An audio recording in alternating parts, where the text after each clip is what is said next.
በደረጀና በማርታ ለረጅም ዓመታት በጥንካሬ የተገነባው ቤተሰብና ፍቅር አደጋ ላይ እየወደቀ ያለ ይመስላል። ከረጅም ዓመታት በፊት ሚስቱ ለስራ እንዲሁም ለትምህርት ከሀገር ወጥታ ባለችበት በስካር ስሜት ተነሳስቶ ከሰራተኛው ጋር በተፈጠረ ግንኙነት ከሚስቱ ውጪ ከሌላ ሴት ልጅ የወለደው ደረጀ በሰዓቱ ሚስቱን እንዲሁም የበኩር ልጁን ላለማጣት ሲል ሳይናገር ሚስጥር አድርጎት ቢቆይም ነገር ግን በጊዜ ሂደት እውነት የፈለገውን ያህል ቢቀበርም ጊዜዋን ጠብቃ መውጣቷ አይቀርም እንደሚባለው በነገሮች በጣም ተጠራጣሪ የሆነችው ላመነችበት ነገር እስከ ጥግ ድረስ በምትፋለመው ክፉና ደጉን ሰዓት ላይ ማስተዋል በጎደለው መልኩ ነገሮችን በምትወስነው የመጀመሪያ ልጁ በተለያየ ጊዜ የደበቀውን ሚስጥር ለማጋለጥ ተቃርባ ሳይሳካላት ቀርታለች። ነገር ግን አሁን አቢጌል ከሌላ ጊዜው በተለየ መልኩ ቤቱን በአንድ እግሩ ሊያቆም የሚችል ከባድ የሆነ ሚስጥር አውቃ ሚስጥሩንም ያገኘችበትን ናታን በግድ እንዲያገባት እያስፈራራቸው የቆየች ቢሆንም ነገሩን ከዚህ በላይ ይዞት መሰቃየት የታከተው ናታን ለደረጃ የተፈጠረውን እየሆነ ያለውን ነገር አቢጌል ያወቀችውን ሚስጥር ጭምር ሳይደብቅ ነግሮታል። ለዛም ነው ደረጀ ናታንን በፍጥነት ወደ ቤት ሄዶ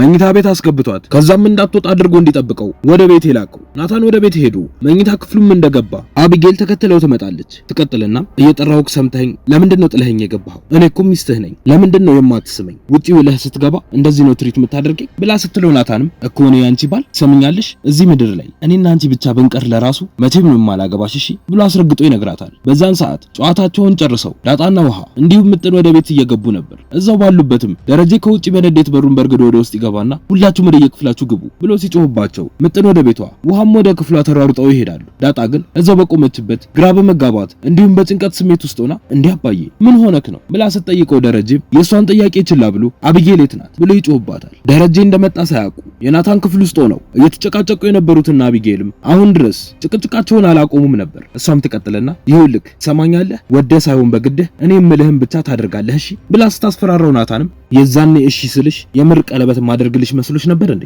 ጊዜ ነው እሺ የገዛሁት ትንሽ መቆያ ጊዜ ብሎ ይላታል። በንግግሩ የተናደደችው አቢጌልም ይሁንልህ ናታን ሁሉንም ነገር ለማየ ነግራታለሁ፣ ከዛ ምን እንደሚፈጠር አብረን እናያለን። ከዚህ በኋላ አንተም ዳጣም ሆነች ሰላም ሁላችሁም እዚህ ቤት አትኖሩ፣ ዳጣ የምትባል ሴት በድጋሚ አታገኝም ብላ ስትለው ናታንም በንዴት ከተቀመጠበት ተነስቶ ትሰምኛለሽ አንቺ የዳጣ ጫፍ ላይ እንኳን አትደርሽም እሺ፣ በተከበረ ቤት ካደግሽው አንቺ ይልቅ መንገድ ላይ ተጥላ ያደገችው ዳጣ እጥፍ ትበልጥሻለች ብሎ ሲላትልህኛው አቢጌልም በንዴት እየጮኸች ክፍሉን ማበላሸትና ማመሳቀል ትጀምራለች። ልጁ ያደረገችውን ሰምቶ በንዴት ስራውን ትቶ እየተክለፈለፈ የመጣው ደረጀም ከዳጣ ጋር እዛው ቆሞ እያወራ ነበር። ቀጥሎም አንቺም ሆንሽ ውሃ ከክፍላችሁ እንዳትወጡ ግቢ ወደ ክፍልሽ ብሎ ጮሆባት ወደ ናታን ክፍል ያመራል። በሰማችው ነገር ተናዳ የናታንን ክፍል እያዘባረቀች የነበረችው አቢጌልም ናታን ያስቆማትና ሰምኛለሽ አንድ ነገር ልንገርሽ፣ ምንም ነገር አታመጪም እሺ፣ ደግሞ ዳጣን አገባታለሁ ብሎ ሲላት እሷም እሺ ናታን እንደዛ ከሆነ ጥሩ ሁሉንም ነገር ለእማዬ ነግራታለሁ፣ እሷ መስማት አለባት እሺ፣ ከዛም እያንዳንዳችሁ ከዚህ ቤት ትሄዳላችሁ ብላ በሩን ከፍታ ልትወጣ ስትል ናታንም ከኋላዋ ይዞ ወደ አልጋው ወርውሮ ያስቀምጣታል። በዛን ሰዓት የመኝታ ቤቱ በርም ይንኳኳል። ናታንም በሩን ይከፍተዋል። ደረጀ ነበር። እሱም ወደ ውስጥ ይገባና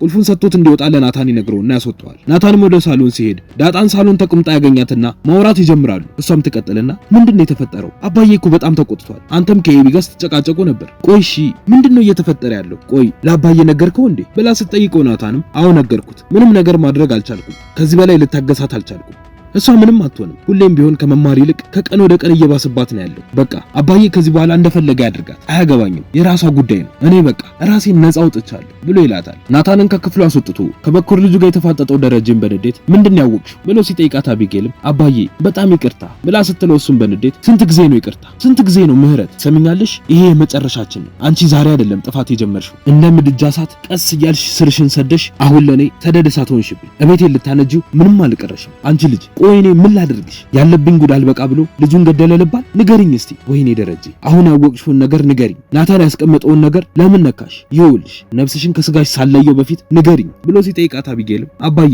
በቃ እኔ ምንም አላውቅም ብላ ስትዋሸው ደረጀም እኔ ግን ያወቅሽውን ነገር ሁሉንም አውቄዋለሁ፣ ዳጣ የሰላም ልጅ መሆኗን ያወቅሽው አይደለ ብሎ ሲጠይቃት አቢጌልም አዎ አባዬ አንተ ግን የጓደኛዬ ልጅ ናት ብለህ ዋሸህ፣ እማዬን መዋሸት ለምን አስፈለገ ብላ ስትጠይቀው እሱም ቆይ አንቺ የምታውቂው ነገር አለ እስቲ ንገሪኝ። ናታንን ካላገባኸኝ ይህንን ጉዳይ እናቴ እናገራለሁ ብለሽ የምታስፈራሪው ለምንድን ነው? እሱ ላንቺ ቤተሰብ ሲጨነቅ አንቺ ግን እሱን ታስፈራሪዋለሽ። ንገሪኝ እስቲ ለምንድን ነው ክፍል ውስጥ ካሜራ የገጠምሽው? ሰው ሚስጥር ብሎ ያስቀመጠውን ነገርስ ለምንድን ነው የምትሰርቂው? ቆይ እኔ ምን ላድርግሽ? ነቅዬ እንዳልጥልሽ የሰውነቴ ትርፍ ህመም ሆንሽብኝ። ምን አለበት አንቺ እንኳን ብትረጂኝ?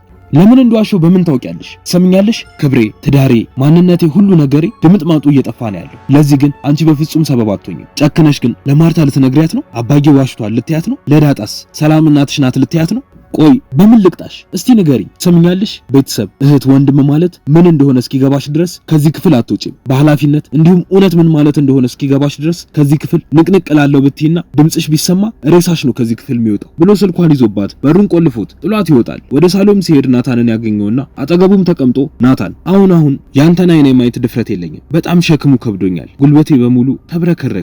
አቅም አጣሁ። ጸጸት፣ በደል፣ ክህደት ሰውነቴን ክፉኛ አዝለውታል። አሁን አንድ ነገር እስኪፈጠር ድረስ ማንም ሰው አብጌል ያለችበትን ክፍል እንዳይከፍትላት። አንተ የሷ ክፍል ውስጥ ገብተህ ሄደር። በምንም አይነት መንገድ እሷን ከዛ ክፍል ልታስወጣት እንዳትሞክሩ። ለሌሎቹም ንገሯቸው። ወይ ትወጣለች ወይ ደግሞ እዛው ትጠፋለች ብሎት ጥሎት ይሄዳል። ከሰዓታት በኋላም ዳጣ ሳሎን ውስጥ ለብቻዋ ተክዛ ጠረጴዛው ላይ ተኝታ ባለችበት ማርታ ከስራ ስትገባ ትመለከታትና ዳጣዬ፣ ምን ነው ብቻሽን እናቴ? ልጆቹ የሉም እንዴ? ደሬ መጥቻለሁ አላለኝም እንዴ ብላ ስትጠይቃት ዳጣ አማማዬ ግን ሁሉም መኝታ ቤታቸው ውስጥ ገብተዋል ብላ ስትላት ማርታም ግራ ተጋብታ ለምን? በሰላም የሆነ ነገርማ ተፈጥሯል፣ ብቻ የፈራሁት ደርሶ እንዳይሆን ብላት በፍጥነት ወደ መኝታ ቤታቸው ትሄዳለች። ወደ ውስጥ ስትገባም ደረጃ ለብቻው እየተብሰለሰለ አልጋው ጫፍ ላይ ተቀምጦ ታገኘዋለች። ቀጥላም ደሬ ምንድነው? ልጆቹ ወዴት ሄደው ነው ብላ ስትጠይቀው እሱም ደህና ናቸው ማርቲ፣ እኔ ነኝ ወደ የክፍላችሁ ግቡ ያልኳቸው፣ ይልቅ ነይ ቁጭ በይ ብሎ ሲላት እሷም አጠገቡ ሄዳ ትቀመጥና ምንድነው? ቆይ ደሬ ቻልኩ፣ አሁን ግን ከአቅሜ በላይ ሆንክ ደሬ። ለይምሰል ነው እሺ ደህና መስዬ የምታየው? ምንድነው እየተፈጠረ ያለው? አንተስ ምንድነው እየሆንክ ያለው? እስከ መቼ ነው እንደዚህ የምንቀጥለው ብላ ስትለው ደረጀም ማርትዬ፣ ሁሉንም ነገር በጊዜው እነግርሻለሁ። ሁሉንም እንደምታውቂ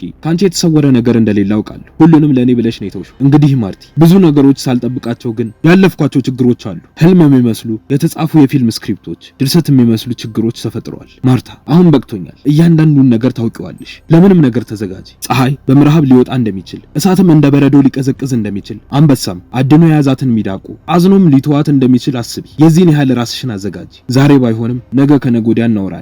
ኤቢን ናታን ክፍል ውስጥ ቆልፌባታለሁ። በጣም ከባድ ጥፋት አጥፍታለች። ለምን ምንድነው ብለሽ እንዳትጠይቂ፣ እንድትስተካከል አድርጌ እቀጣታለሁ። ማንም ሰው ወደ በሯ እንዳይጠጋ ብቻዋን ትሁን ብሎ ያስጠነቀቀትና ነው በነጋታው ጠዋት አንድ ገመድን ይዞ ወደ ኤቢ ክፍል የሄደው። በቀጣይ ምን የሚፈጠር ይመስላችኋል? ሐሳብ እንዲሁም ማስተያየታችሁን ኮመንት ላይ ጻፉልን።